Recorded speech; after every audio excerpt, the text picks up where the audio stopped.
Hello mga kainday! Kung saan may nasagapang radar ay dapat chinichismis. Nandito nga tayo ngayon sa Somo Market, Bacoor dahil may nasagap ang ating radar na dito raw matatagpuan ang first in the Philippines at original na nagdala ng 10 yen cheese coin ng Japan at ang first to offer in the Philippines at trending na Bingsu Korean shave ice. Tara, samahan niyo ako at ibubulong ko na yan. Una ko nga ang i-chismis ang MacBoom Cheese Coin. Located sila sa tent number 5 sa Somo Market. Ang MacBoom Cheese Coin nga pala ay owned by Ma'am Mary and Sir Mac Sarapan. 3 months pa lang sila dito sa Somo Market pero since July 2023 ay nagbibenta na sila ng cheese coin sa BGC. Nung unang araw ay dinadaan-daanan lang sila ng tao at walang pumapansin hanggang sa unti-unti nang nag-boom at nag-viral. Ang cheese coin nila dito ay nag-start lang for only 100 pesos. Meron din sila ditong waffle wand for only 100 pesos. Meron silang iba't ibang flavors ng cheese coin na pwede nyong pagpilian tulad ng hazelnut, biscoff at marami pang iba. At eto nga,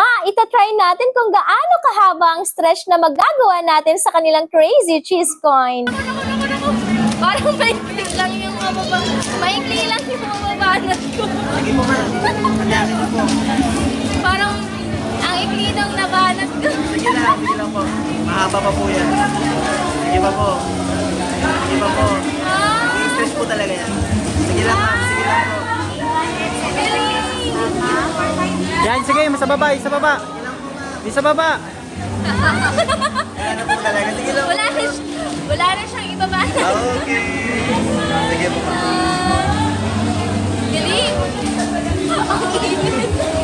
Lagyan niyo po dito ma'am. Medyo maikli nga yung nagawa nating stretch dahil hindi natin nahati sa mismong gitna. Mainit kasi yung cheese coin. Pero okay lang mga kainday dahil may second try pa tayo dahil trinay din natin yung kanilang biscoff flavor. Ayan. Gitna na siguro. Sige ma'am, ilahin niyo lang po. Ayan. Palayo ng palayo ah.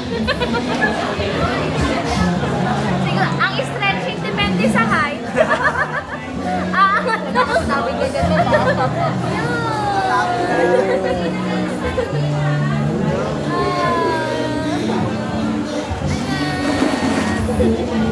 Sunod naman nating i-chismis ang Bingsu Shave Ice ng Jiggly's. Located sila sa tent number 3 ng Somo Market at nag-o-offer sila ng iba't ibang flavor ng bingsu at masasarap na souffle pancakes. At eto nga, itatry na natin ang kanilang Bingsu Shave Ice na ikaw mismo ang sasala ng shave ice gamit ang cup hanggang sa mapuno.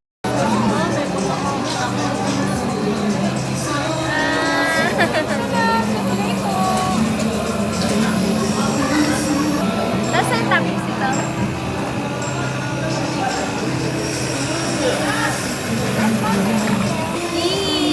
Video naman ako dali.